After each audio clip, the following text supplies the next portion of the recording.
ఓం పూర్ణమదః పూర్ణమిదం పూర్ణాత్ పూర్ణముదచ్యతే పూర్ణస్య పూర్ణమాదాయ పూర్ణమేవావశిష్యతే.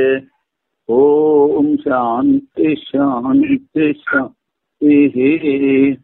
శంకరం శంకరాచార్యం కేశవం బాదరాయణం సూత్రభాష్యకృతౌ వందే భగవంతో పునః పునః. ఈశ్వరో గురురాత్మేతి మూర్తిభేద విభాగినే వ్యోమవద్వ్యాప్తదేహాయ దక్షిణామూర్తయే నమః. ఓం శాంతి శాంతి. సోపాధిక బ్రహ్మానికి రెండవ ఉదాహరణ చెప్తున్నారు. ఆలాకుని చెరువు గట్టున ఉన్న రావి చెట్టు చెరువు నీటిలో తలకిందులుగా ప్రతిఫలించును. ఆ చెట్టు తలకిందులుగా ఉన్న భ్రాంతి కలిగినను గట్టు మీద చెట్టును చూడగానే చెట్టు తలకిందులుగా ఉన్నదని భ్రాంతి తొలుగును. అయినా చెరువులో నీరు ఉన్నంత కాలము ఆ చెట్టు తలకిందులుగా కనపడుతూనే ఉండును. ఈ భ్రాంతికి చెరువు నీరు ఉపాధి. ఇది సోపాధిక అధ్యాసము. అవిద్యాలేశము, ప్రారంధశేషము మొదలైనవి చెప్పి జీవన్ముక్తి నిరూపించుటకు ఈ సోపాధిక అధ్యాసమును ఉపయోగించరు. ఈ అధ్యాసములో ఏది దేని మీద ఆరోపించును అనువేచన చేయుట సాధకులకు ఉపకారి. జీవన్ముక్తి ప్రారంభ అవశేషం. అందుకని మరి జ్ఞానం కలిగింది, జీవన్ముక్తి ఉంది, మళ్ళీ శరీరం ఎందుకు నడుస్తుంది అంటే ప్రారంభంతో నడుస్తుంది. దానికి అజ్ఞాన లేశము, అవిద్యాలేశం లేకపోతే అజ్ఞాన లేశం ఉంది అని చెప్తారు. అది ఎలాగా అంటే చెరువు మీద నిలబడితే మనకి తెలుస్తోంది ఈ చెట్టు దగ్గరగా కనిపిస్తోంది, కానీ ఇది భ్రమ అని. అయినా చెరువులో నీరు ఉన్నంత కాలం కనిపిస్తుంది. అందుకని జ్ఞానం ఉంది, అయినా భ్రమ కనిపిస్తూనే ఉంటుంది. అలాగే జీవన్ముక్తిలో జ్ఞానం ఉన్న శరీరం ఉంటుంది. మిగిలిన వాళ్ళకి ఈ శరీరంతో పనిచేస్తున్నాడు అనిపిస్తుంది, కానీ తనకి నేను అకర్త భోక్త అనేటువంటి జ్ఞానము ఆ జీవన్ముక్తిని ఉంటుంది. ఈ విధంగా ఈ సోపాధిక అధ్యాసము జీవన్ముక్తి నిరూపించడానికి పనికొస్తుంది ఏం చెప్పారు. సోపాధిక అధ్యాసం ఇంకొక ఉదాహరణ. స్ఫటికంలో ఎర్రమందార పుష్పము ప్రతిబింబించి స్ఫటికము ఎర్రగా కనిపించును. దీనిని సోపాధిక అధ్యాసం అందరు. ఆత్మ మనస్సులు వేరైనను దగ్గరగా ఉండటం వలన పుష్పపు స్థానంలో ఉన్న ఆత్మలో మనస్సు ఆరోపింపబడుతున్నది. కర్తృత్వ భోక్తృత్వములో మనస్సువే గాని ఆత్మ కావని చెప్పుటకు మరియు మనస్సుతో పోల్చిన స్ఫటిక మనో ఉపాధి ఉన్నంత వరకు జ్ఞానికి జీవ జగత్తుల భేదము తొలగదని చెప్పుటకు ఈ అధ్యాసము చెప్పబడినది. ఆత్మ అసంగం. స్ఫటికని మనసుతో పోల్చారు, ఎర్ర పుష్పాన్ని ఆత్మతో పోల్చారు. ఈ ఎర్ర రంగు స్ఫటికంలో కనిపిస్తుంది. అంటే ఈ కర్తృత్వము భోక్తృత్వము మనసులో ఉన్నాయి, కానీ ఆత్మలో లేవు. ఆత్మ అసంగము అని ఒకటి చెప్పడానికి, రెండోది జీవన్ముక్తునికి జీవ జగత్తుల భేదము ఇంకా కనిపిస్తూనే ఉంటుంది శరీరం ఉన్నంత వరకు అని చెప్పడానికి కూడా ఈ అధ్యాసము ఉపయోగపడుతుంది. సోపాధిక దృష్టాంతం చెప్పిన తర్వాత నిరుపాధిక దృష్టాంతం ఏదైనా ప్రశ్న ఉదయించగా దానికి సమాధానము తాడు ఎద్దు పావుని భ్రమ చెప్పబడినది. ఇంచుమించు 10 రకముల అధ్యాసములు చెప్పబడినది. ఇప్పుడు 4వ ప్రశ్న, జీవుడు అహంకారము ఈ రెండిటికి ఏమి సంబంధము? జీవుడు అహంకారమును 2 శబ్దములు నేను బ్రహ్మము కన్నా వేరు అనే ఉద్దేశంతోనే ప్రయోగంలో వస్తాయి. అహమంటే నేనర్థం, దానికి భావవాచకం అహంకారం. అహంత, అస్మిత అని సూక్ష్మ అర్థభేదములు వేరే వేరే శబ్దాలు. ఈ అహంకారానికి అహంత అంటారు, అస్మిత అంటారు, అది ఈ అహంకారానికి వేరే శబ్దాలు. ఇవి జీవుడు అహంకారము అంటాడు బ్రహ్మ కన్నా వేరు. జీవుడు అన్నప్పుడు ముందు చెప్పాను ఒకసారి, చైతన్యం యదధిష్టానం లింగదేహస్య పునః శిక్షాయ లింగదేహస్థ తత్సంగో జీవ ఉచ్యతే. అధిష్టాన చైతన్యం అన్ని చోట్ల ఉంది. అధిష్టాన చైతన్యం లింగదేహస్య పునః, ప్రార్థం వలన లింగదేహం ఉంటుంది. ఈ లింగదేహములో పడే ప్రతిబింబము అన్ని చోట్ల ఆత్మ ఉంది కనుక ఈ లింగదేహంలో కూడా ప్రతిబింబిస్తుంది. దాన్ని ఆభాసం అంటారు, చైతన్య ఆభాసం అంటారు. ఆ ప్రతిబింబము, ఈ సూక్ష్మ శరీరము, ఈ అధిష్టాన చైతన్యము, ఈ 3 కలిపి జీవుడు అంటారు. బ్రహ్మ అన్నప్పుడు అందులో ఈ సూక్ష్మ శరీరం లేదు, ప్రతిబింబం లేదు, కేవలం అధిష్టాన చైతన్యం ఉంటుంది. అందుకని జీవుడు అహంకారము అన్నది బ్రహ్మ కన్నా వేరని చెప్పారు.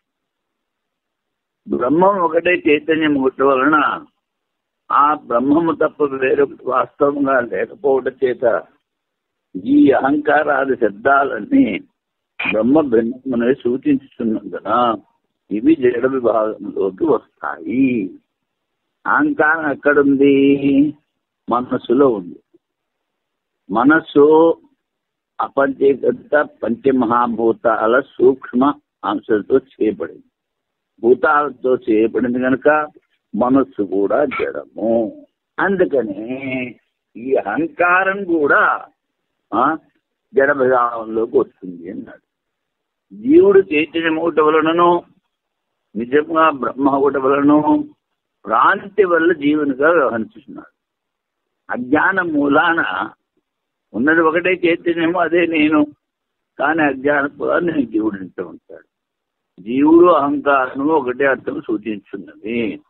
చైతన్యాంశం ప్రధానముగా ఉద్దేశించినప్పుడు జీవుడనియో, జడాంశం ప్రధానంగా ఉద్దేశించినప్పుడు అహంకారమని చెప్తున్నట్లు స్పష్టమవుతుంది. వేరొక విధముగా చూసిన కర్తృత్వ భోక్తృత్వాదులు జీవునికి, అహంకారానికి సామాన్య ధర్మములు.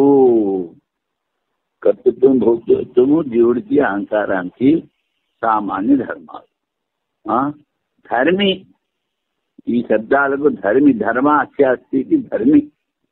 ఈ కర్తృత్వము, భోక్తృత్వము, అహంకారము ఎవరికైతే ఉన్నాయో వాటిని ధర్మి అంటారు. ధర్మి జీవుడు ఒకటే. ఇప్పుడు ముందు ప్రశ్న, ఈ అధ్యాస జ్ఞానాన్ని, బ్రహ్మ జ్ఞానాన్ని నిత్య జీవితంలో అభ్యసించటం ఎట్లు? ఇది చాలా ఇంపార్టెంట్. వేదాంత వాక్యముల విచారం చేయవలెను. దానికి వివేక వైరాగ్యములు అవసరము.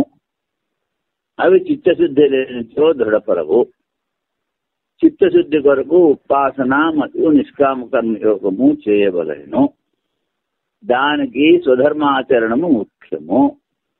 తురీయాశ్రమును స్వీకరించలేని వారు చేయు కర్మలను ఈశ్వరాత్మ బుద్ధితో చేసినను చిత్తశుద్ధి కలుగును.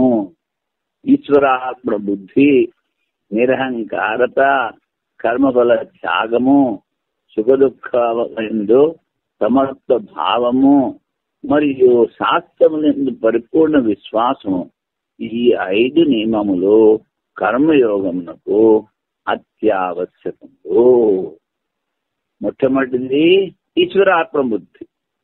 ఎందుకంటే పరమాత్మ అన్ని చోట్ల ఉన్నాడు కనుక ఏ పని చేసినా ఆ పరమాత్మ గురించే చేస్తున్నాను అనుకోవాలి. తర్వాత ఇప్పుడే చెప్పాము, అహంకారము మనస్సులో ఉంటుంది, ఆత్మలో ఉండదు. మన స్వరూపము చైతన్యము, ఆత్మస్వరూపము. ఈ శరీరము ఆత్మ మీద ఆరోపించుకుని అహంకారం అంటున్నాము. అందువల్ల ఈ శరీరాన్ని ఆత్మని వేరు చేస్తే మన అహంకారం ఎక్కడ పెడతావు? శరీరం జడము, దానికి ఏమి తెలియదు. ఆత్మ చైతన్యము, అది అసంగము, దానికి ఏమో అక్కర్లేదు. అంటే అధ్యాసము చేసిన తర్వాతనే అహంకారం వస్తుంది. శరీరం ఉన్నంతకాలం అధ్యాసం ఉంటుంది. అందుకని ఇక్కడ నేను చేస్తున్నాను, నాకు ఈ ఫలితం కావాలి అనేటువంటి భావన కూడా నిష్కామ కర్మయోగం చేసేటప్పుడు ఉండకూడదు. తర్వాత ఈ పని చేసేయాలో దీనికి ఫలితం కావాలని ఫలితం ఉండకూడదు. సుఖము దుఃఖము ప్రార్థం మూలాన వస్తూ ఉంటాయి. మాటలో సమభావం. సుఖం వస్తే పొంగిపోకూడదు, దుఃఖం వస్తే కుంగిపోకూడదు, గీతలో చెప్తారు. తర్వాత శాస్త్రములందు పరిపూర్ణ విశ్వాసం. గీతాశాస్త్రము, ఉపనిషత్తులు, గురువాక్యాలు, వీటి మీద పూర్తి విశ్వాసం ఉంచుకుని కర్మ చేస్తూ ఉంటే ఈ విధంగా అది ఆ కర్మ అవదు. కర్మ బంధనం, కర్మయోగము బంధన విముక్తికి. ఈ 5 నియమాలతో చేసింది అది కర్మయోగం అవుతుంది. అంతకని నిష్కామ కర్మయోగము చేయవలని పైన చెప్పారు కనుక అది నిష్కామ కర్మము. దాని ద్వారా చిత్తశుద్ధి. ఈ అభ్యాసమే కాక ఆత్మ పరమాత్మలు ఏకమైనను 5 రకముల భ్రమ కలుగుతుంది. యాక్చువల్గా చూస్తే ఆత్మే పరమాత్మ అయినా 5 రకాల భ్రమ ఉంది అంటారు. ఈశ్వర జీవ భిన్నత్వము. నేను ఈశ్వరుని ఎలాగవుతాను అనుకుంటాడు జీవుడు. నేను ఈశ్వరుని కనుక భిన్నము ఉంటాడు. ఈ భిన్నత్వాన్ని చెప్పడానికి ముందు చెప్పాం. చైతన్యం మీద అధిష్టానం లింగదేహస్య పునః శిక్షాయ లింగదేహస్థ. అంటే లింగదేహంలో ప్రతిబింబిస్తూ ఉంది. అందుకని ఈ ఈశ్వర జీవ భేదము చెప్పడానికి బింబ ప్రతిబింబ దృష్టాంతం యుక్తము. బింబం ఉంటేనే ప్రతిబింబం ఉంటుంది. ప్రతిబింబము నిత్యము కాదు. ప్రతిబింబం ఊరికే కనిపిస్తుంది. దాని అస్తిత్వం బింబం మూలానే. అదే విధంగా ఈ జీవుని అస్తిత్వము ఆ పరమాత్మ మూలానే. అది తెలుసుకోవాలి. ఈశ్వర ప్రతిబింబమే జీవుడు. పరమేశ్వర చైతన్యము ఆత్మ చైతన్యము వేరు కాదు. జీవ భేదము. వాడు వేరు నేను వేరంటాం. దీని నివృత్తికి ఘటాకాశ మహాకాశ దృష్టాంతము యుక్తము. ఇది సరైన న్యాయం. అంటే కొండ ఉంటే ఘటాకాశం ఉన్నాము, మఠ ఉంటే మఠాకాశం ఉన్నాము. ఈ ఉపాధి లేకపోతే ఉన్నది ఆకాశం ఒకటే. ఒక కుండలో మట్టి ఉంటే ఉన్న కుండలన్నీ కడగరు. ఏ కుండలో మట్టి ఉందో దాన్నే కడుగుతారు. అదేమిటి? జీవభేదమైంది. ఎవడికి మనస్సులో మలినం ఉందో, దుష్ట సంస్కారాలనే వాడే తీసుకోవాలి. ఆ విధంగా జీవ భేదము కనిపిస్తున్నా ఉన్నది అన్ని కుండల్లో ఒకే ఆకాశం కనుక అన్ని జీవుల్లో ఉన్నది ఒకటే పరమాత్మ అని కూడా తెలుసుకోవాలి. జీవ జడ భేదం. చైతన్యం వేరు. ఇప్పుడు చెప్పాను, చైతన్యం ఆత్మ, జడం మనస్సు. జడ భేదం. మనస్సు వేరు, ఇంద్రియాలు వేరు, శరీరం వేరు అంటాం. ఈశ్వర జడ భేదం. ఈశ్వరుడు చైతన్యము, శాసనకర్త, సర్వజ్ఞుడు. మిగిలినవన్నీ జడ పదార్థాలు. వీటన్నిటికీ మూడు కూడాను స్వప్రదృష్టాంతం ద్వారా పోతాయి. నివృత్తికై స్వప్రదృష్టాంతం యుక్తియుక్తము. స్వప్నంలో జీవ చైతన్యము ద్రష్ట, మీరినంతా దృశ్యం. దృశ్యం అక్కడ లేదు. దృశ్యము మనస్సులో ఉన్న సంస్కారాలు స్వప్న రూపంలో కనిపిస్తాయి. నువ్వు చైతన్యము, స్వయం ప్రకాశము, నువ్వు జ్ఞాన స్వరూపము కనుక ఆ మనస్సులో ఉన్నటువంటి సంస్కారాలని స్వప్న రూపంలో చూస్తున్నావు అంతే. నువ్వు కేవలం ద్రష్టవి, నువ్వు దృశ్యం కాదు. ఈ దృశ్యమంతా జడం. అదే విధంగా జ్ఞానికి ఈశ్వరుడు కూడా ఈ సృష్టి కార్యంలో వచ్చేస్తాడు. ఆత్మ బ్రహ్మ ఒకటి అన్నప్పుడు సృష్టి చేసి అందరిలో ఉండి అందరినీ నడిపించేటువంటి ఈశ్వరుడు కూడా కార్యరూపము కనుక అది చైతన్యంలోకి రాదు. అందుకని ఈ జడభేదము, జీవ జడభేదము, ఈశ్వర జడభేదము ఇవన్నీ పోవటానికి స్వప్రదృష్టాంతం చెప్తారు. జాగ్రత్త అవస్థ మిథ్యా దృశ్యత్వాత్ స్వప్నవత్.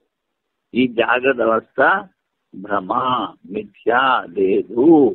ఎందుకంటే నువ్వు చూసేవాడివి, చూడబడేది నువ్వు కాదు. ఎలాగా అంటే స్వప్నంలాగా. అందుకని స్వప్న దృష్టాంతాన్ని చెప్పి ద్రష్ట ఒకటే సత్యం, మిగిలిందేది సత్యం కాదు, మిగిలిందేది లేదు, మిగిలిందంతా బ్రహ్మ. ఈ విధంగా చెప్తారు. మూల అజ్ఞానము నివారణకై శ్రవణ మనన నిధిధ్యాసములు చేసి జ్ఞానం ద్వారా మోక్షం సంపాదించవలెను. శ్రవణ నిర్వచనం. శ్రవణం అంటే ఏమిటి? శృతి లింగాది న్యాయ శబ్ద శక్తి వివేకృత్ దై వేదాంతానాం బ్రహ్మాత్మని తాత్పర్య నిర్ణయ. శృతి లింగాది. లింగం అంటే హేతువు, కారణము. ఇప్పుడు చెప్పాను, జాగ్రత్త అవస్థ లేదు. ఎందుకని? అది చూడబడేది. ఈ చూడబడేది దృశ్యత్వాత్ అన్నది హేతు, అది లింగం. శృతి లింగాది న్యాయ తర్కం, శబ్దశక్తి వివేకృత్ ఈ దైహి వేదాంతానాం బ్రహ్మాత్మ తాత్పర్య నిర్ణయ. శబ్దంలో ఉన్న శక్తి దానికి వివేకం చేసి ఈ సృష్టిలో చెప్పినవి మిగిలినవన్నిటిని కూడాను ఈ వేదాంత వాక్యాలన్నీ కూడా బ్రహ్మ ఆత్మల ఏకత్వము అదే చెప్తున్నాయి, ఇంకొకటి లేదు అని నిర్ణయం చేసుకోవాలి చదవడం ద్వారా. శృతిలింగాది అంటే షడ్విధ తాత్పర్య లింగాలు కింద చెప్తాడు. ఉపక్రమోపసంహారో అభ్యాసో అపూర్వతా ఫలం అర్థవాదోపత్తి షడ్విధ తాత్పర్య గ్రాహక లింగాని. ఇవి వీట్ల ద్వారా అంటే ముందు ఏమిటి చెప్పారు, ఆఖరిలో ఏమిటి చెప్పారు. తదేవ సోమ ఇదమగ్ర ఆసీత్ అని ముందు చెప్పారు. తత్వమసి అదే నువ్వు అని ఆఖరిలో చెప్పారు. ఈ విధంగా ముందు చెప్పిందే ఆఖరిలో చెప్తే అది ఏకవాక్యత అంటారు. రెండు ఒకటే అర్థాన్ని చెప్తున్నాయి. మళ్ళీ చెప్పింది మధ్య మధ్యలో చెప్తూ ఉండాలి. దాన్ని అభ్యాసం అంటారు. అపూర్వత విశేషం ఏమిటి అంటే జ్ఞానికి ఈ ప్రపంచమంతా స్వప్నంగా కనిపిస్తుంది, అంతా తనలోనే ఉంది, తనే అంతటా ఉన్నాడు అనేటువంటి అపూర్వ జ్ఞానం వాడికి పుణ్యపాపాలు ఉండవు. అది అపూర్వత. ఫలితం ముక్తి, జీవన్ముక్తి, వివేకముక్తి. అర్థవాదం చెప్పిన విషయాన్ని స్తుతి చేయడానికి, అలా కాకపోతే నింద చేయడానికి. ప్రశాంతి మాప్నోతి నకామకామి అన్నారు. ఎవడైతే ఈ విధంగా ప్రపంచంలో తిరుగుతూ కూడా దేని ద్వారా కూడా విక్షేపం పొందడో వాడు శాంతి పొందుతాడు. అది అర్థవాదం స్తుతి. నా కామకామి అది నింద. కామన ఉన్నవాడు అసలు శాంతి పొందడు. ఇది అర్థవాదం అంటారు. అంటే స్తుతి నింద రెండు ఉంటాయి. ఉపపత్తి అంటే యుక్తి. జ్ఞానం ఉంటే మోక్షము, జ్ఞానం లేకపోతే అజ్ఞానం ద్వారా సంసార ప్రాప్తి. ఈ విధంగా షడ్విధ తాత్పర్య గ్రాహక లింగాన్ని అన్నారు. ఈ షడ్విధ తాత్పర్య గ్రాహక లింగముల ద్వారా ఆత్మబ్రహ్మల ఏకత్వము నిర్ణయము. అది దాన్ని శ్రవణమున్నారు. ప్రధానంగా చెప్పదలసిన విషయం ఏదో తెలుసుకునడానికి శాస్త్రకారులు 6 లింగాలంటే గుర్తు చెప్పారు. ఉపక్రమం ప్రారంభంలో ఏ విషయం చెప్పబడిందో దాని ఉపక్రమము అంటారు.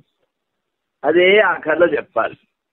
ఒక ఉపన్యాసం చెప్తున్నాము అంటే అందులో ఏ విషయాన్ని ఎత్తుకుంటే దాంతోనే మళ్ళీ ఆఖరిలో అది ముగించాలి. దాన్ని ఉపసంహారం అంటాం. చివరిన కూడా ఈ విషయాన్ని చెప్పి ఉపసంహారం చేయాలి. దాన్ని ఉపసంహారం అంటాం. ఈ ఉపక్రమ ఉపసంహారాలు రెండూ కలిసి ఒక గుర్తు, అభ్యాసం. అదే విషయాన్ని మాటి మాటికి చెప్తూ ఉండాలి. ఏ విషయాన్ని అయితే ఎత్తుకున్నారో అది మళ్ళీ మళ్ళీ చెప్తూ ఉండాలి. అపూర్వత అంటే ఆ విషయం కొత్తగా ఉండడం కోసం చెప్పే విషయాలు. అంటే భగవద్గీతలో చెప్పారు, యస్యనాహం కృతో భావో బుద్ధిర్యస్య లిప్యతే అత్వాప్స ఇమాలోక నహంతి నిబద్ధతే. ఎవరికైతే కర్తృత్వ భావము భోక్తృత్వ భావము లేదో వాడు అందరిని చంపిన వాడికి పాపం అంటుంది. అది అపూర్వత. అంటే ఈ జ్ఞానం యొక్క అపూర్వ ఫలము, ప్రయోజనం ఫలం ముక్తి. అర్థవాదం అంటే ఇప్పుడు చెప్పాను, స్తుతి నిందలు. ఉపపత్తి అంటే యుక్తి. ఏమిటి? ఎవరికైతే జ్ఞానం ఉందో వాడికి ముక్తి, జ్ఞానం లేకపోతే సంసార ప్రాప్తి, దుఃఖము. ఇలాగా 6 లింగాల ద్వారా, 6 హేతువుల ద్వారా, 6 గుర్తుల ద్వారా వేదవాక్యముల పెద్ద శక్తి అద్వైత బ్రహ్మలోనే కలదని నిశ్చయము శ్రవణము. ఈ శ్రవణము అపరోక్ష జ్ఞానమునకు ప్రమాణ విషయము కనుక దీనిని అంగీ అందు. అంగం అస్య అస్తి ఇది అంగీ. అంగాలు ఉన్నది అంగి, ఇది శరీరం. దీన్ని ఈ శ్రవణము అపరోక్ష జ్ఞానానికి ప్రమాణ విషయం. అంటే ఆత్మ బ్రహ్మల ఏకత్వమే, ఆ అనుభవమే అపరోక్ష జ్ఞానము. దానికి ప్రమాణము ఈ శ్రవణం. మననము వేదాంతేన ప్రతిపాద్యో యో అర్థ బ్రహ్మాత్మా తస్య యుక్తిభి సంభావన మననం. వేదాంతాలు ఆత్మ బ్రహ్మాలు ఏకత్వాన్ని చెప్పాయి. అది ఎలాగ సంభవము అన్నది యుక్తి ద్వారా, తర్కం ద్వారా, న్యాయం ద్వారా విచారణ చేయడమే మరణము. ఇది ప్రమేయ విషయం, అది ప్రమాణము. శాస్త్రము, శ్రవణము ప్రమాణము, ఇది ప్రమేయము, జ్ఞేయము. శృతిమతానుసారము తర్కములను గ్రహించి జగద్మిథ్యాత్వమును నిర్ణయించుకుని పరబ్రహ్మయే నిత్యమని యుక్తుల ద్వారా చింతన చేసే మనము. వేదాంతం విన్నా ఇంకా శరీరం మీద అహంకారము, మమకారము, ఈ జగత్తు అంతా కనిపిస్తూ ఉంటుంది. అప్పుడు ఈ వేదాంత వాక్యాల తర్కం ద్వారా ఈ జగత్తు, శరీరము, ఇంద్రియాలు, మనస్సు ఇదంతా మిథ్యా భ్రమ, నేను చైతన్యము అన్నది నిర్ణయించుకోవాలి. ఆ నిర్ణయానికి చేసే చింతనని మననం అంటారు. నిధిధ్యాసనం. శ్రవణమననే సమాధియుక్తే కృత్వా స్థిరస్య వాక్యార్థ జ్ఞానాంతరాయ రహితస్య అనాయాసేన ఈ వాక్యార్థ బోధో జాయతే దైవ నిధిధ్యాసనం. ఇప్పుడు శ్రవణము మననము బాగా చేసిన తర్వాత కృత్వ స్థిరస్య వాక్యార్థ. వాక్యార్థం అంటే మహావాక్యం. ఆం బ్రహ్మాస్మి, అయమాత్మ బ్రహ్మ, ఇలాంటి వాక్యాలు. మళ్ళీ ఈ ఆం బ్రహ్మాస్మి అని అనుకున్నప్పుడు మధ్యలో ఏమి అంతరాయం ఉండకూడదు, ఇంకొక జ్ఞానం రాకూడదు. శ్రవణ మననం చేస్తూ ఈ వాక్యార్థం ఏదైతే ఉందో అందులో మనస్సు స్థిరపడిపోవాలి. స్థిరపడి వాక్యార్థ బోధ, ఆ వాక్యం యొక్క అర్థం యొక్క అనుభవం ఏదైతే వస్తుందో దాన్ని నిధిధ్యాసనము అన్నారు. శ్రవణ మననముల తర్వాత ఇంద్రియ మనస్సును నిగ్రహించుకొని సమాధి మహావాక్యార్థమును అంతరాయ రహితంగా చింతన చేస్తూ వాక్యార్థం అనుభవంలోనికి, ఏ వాక్యార్థం అనుభవంలోనికి వచ్చునో దానిని నిధ్యాసనం అంటారు. అంతరాయం అంటే ప్రతిబంధం, అజ్ఞానము, సంశయము, విపరీతము, నేను బ్రహ్మ ఎలా అవుతాను, నేను జీవుని కదా, నేను విపరీత భావన, ఇవన్నీ ఉండకూడదు. స్వస్వరూపానుభవము అనగా అజ్ఞానము, సంశయము, విపరీత భావన లేని శుద్ధ బ్రహ్మాత్మ జ్ఞానం అర్థము. అక్కడ అజ్ఞానం ఉండకూడదు, సంశయం ఉండకూడదు. నేను పరబ్రహ్మను ఎలాగవుతాను, నేను జీవునిగా విపరీత భావన కూడా ఉండకూడదు. ఇలాగ ఉంటే దాన్ని నిధిధ్యాసనం అన్నారు.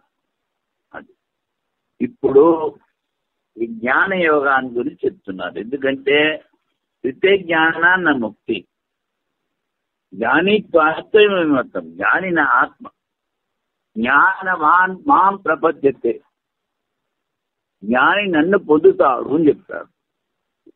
జ్ఞానాగ్ని దగ్ధ కర్మాన్ని భస్మసాత్ కురుచేర్చిన, ఈ జ్ఞానం అనేటువంటి అగ్ని అన్ని పాపాలని నష్టం చేసేస్తుంది. అందుకని ఈ జ్ఞానం గురించి తెలుసుకోవాలి. అప్పుడు తెలుసుకుంటే దాని గురించి అభ్యాసం చేస్తాం.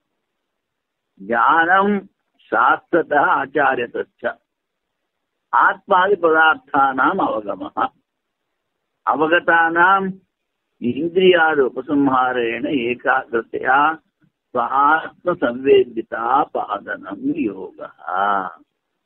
ముందు శాస్త్రాలన్నీ బాగా తెలుసుకుని గురువు ద్వారా ఆత్మ అంటే ఏమిటి, పరమాత్మ అంటే ఏమిటి, బ్రహ్మ అంటే ఏమిటి, మాయ అంటే ఏమిటి, ఆత్మ ఆదిసే జీవుడు, బ్రహ్మ పరబ్రహ్మము, మాయ బ్రహ్మ భ్రమ, ఇలాంటి పదార్థాలన్నీ ముందు తెలుసుకోవాలి. తెలుసుకున్న తర్వాత మనస్సుని ఇంద్రియాలని నిగ్రహించుకోవాలి. అప్పుడు మనసస్తే ఇంద్రియాణం ఏకాగ్రం తప అన్నారు. ఆ మనస్సుని ఇంద్రియాలని ఏకాగ్రం చేసుకుని ఆత్మని అనుభవించడమే యోగము అని చెప్తారు గీతా భాష్యంలో. శాస్త్రము మరియు గురువుల ద్వారా ఆత్మాదులను తెలుసుకుంటూను జ్ఞానం ఉంటుంది. తెలుసుకున్న ఆత్మ బ్రహ్మ జగత్తు మాయ వాని సంబంధములు విచారించి, ఇంద్రియ అంటే ఆత్మకి ఏ దేనితోనూ సంబంధం లేదు. జగత్ కాని, మిథ్య కాని, శరీరం కాని, ఇంద్రియాలు కాని దేనితోనూ సంబంధం లేదు. ఇది విచారం చేసి ఇంద్రియాలను నిగ్రహించుకొని మనస్సును ఏకాగ్రం చేసుకుని బ్రహ్మ ఆత్మల ఏకత్వం దాన్ని అపరోక్ష రూపముగా అనుభవించడమే జ్ఞానయోగం అంటారు. ఆత్మవిచారం చేయనప్పుడు మనస్సు నిద్రలో లీనం కారాదు. ఆ విధముగా విషయాకారమును పొందకూడదు. ధ్యానం చేసేటప్పుడు, విచారం చేసేటప్పుడు ముందు నిద్ర రాకూడదు. తర్వాత ఏదో విషయాకారం, ఆత్మాకారం వదిలిపెట్టేసేసి ఇంకో విషయం. ఇవి రెండు లేకపోతేనే అప్పుడే బ్రహ్మచింతన కలుగుతుంది. శ్రవణం అనేది శాస్త్రంలో అవసరం. శ్రవణాది వల్ల మనస్సు స్వాభావికంగా ప్రవృత్తి నుండి విముఖమవును. స్వాభావిక ప్రవృత్తి ఏదైతే ఉందో ఈ మనస్సుకి, అది ఆ ప్రవృత్తి మానేస్తుంది. ఎందుకంటే ఈ మనస్సు యొక్క ప్రవృత్తి బహిర్ముఖం, అది మానేస్తుంది.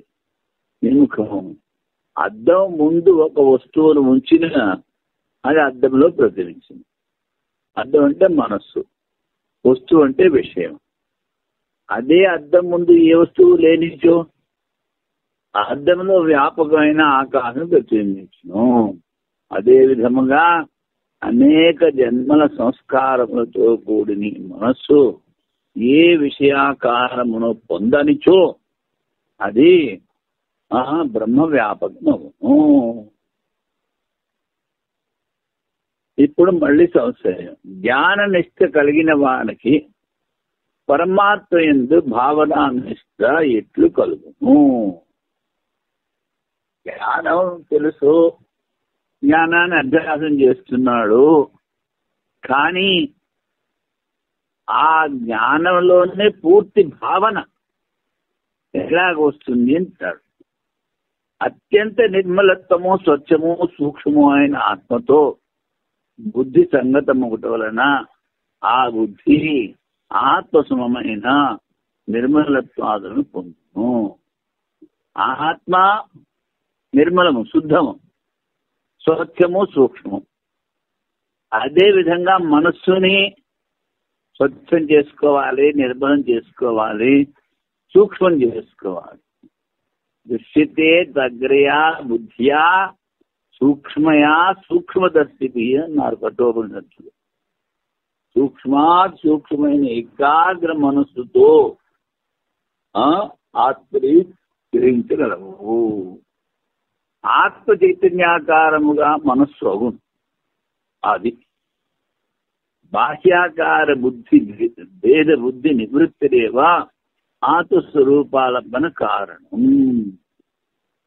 బాహ్య విషయాల వృత్తి ఏదైతే ఉందో దాన్ని తొలగించటమే ఆత్మని ఆశ్రయించడం. జ్ఞానే ఎత్తోన కర్తవ్యం. జ్ఞానం పొందడానికి ప్రయత్నం చేయక్కర్లేదు. అనాత్మ బుద్ధి నివృత్తవేవా. మన మనస్సులో అనాత్మ బుద్ధి ఏదైతే ఉందో దాన్ని తొలగించేస్తే ఆత్మ స్వయం ప్రకాశము దానంతటదే జ్ఞానం మనకు వస్తుంది. జ్ఞాన నిష్ట సుసంపాద్య. అందుకని ఈ జ్ఞాన నిష్ట చాలా తేలిగ్గా పొందొచ్చు. ఎప్పుడు అనాత్మ బుద్ధి నివృత్తం.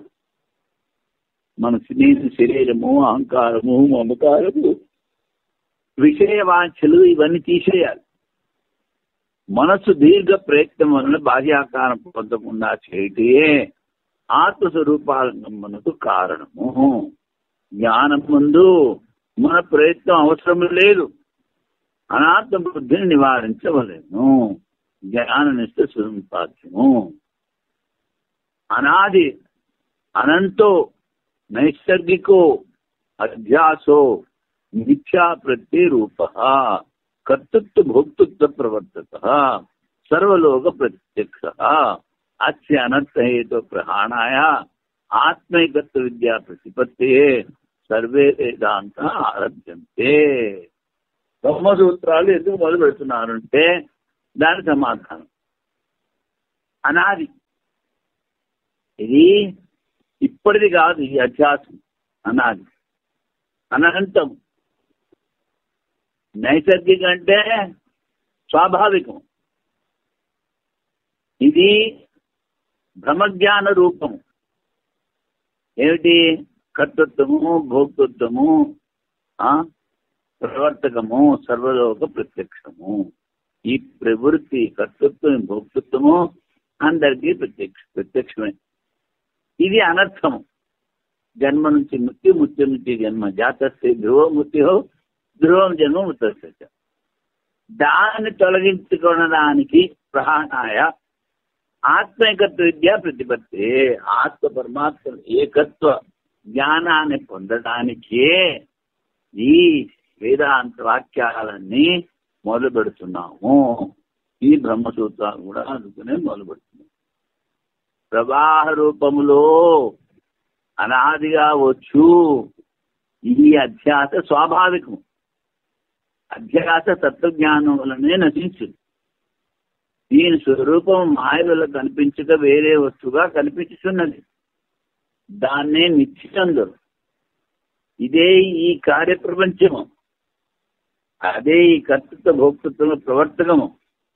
గాఢ నిద్రలో ప్రతి వారు ఆత్మానుభవమును అనుభవించుతున్నారు. కానీ ప్రపంచ భావము లేదు. అందుకనే మాండూక్య కారికలో జాగ్రత్త అవస్థ మిథ్యా దృశ్యత్వ స్వప్నవత్తని తర్కం చెప్పింది.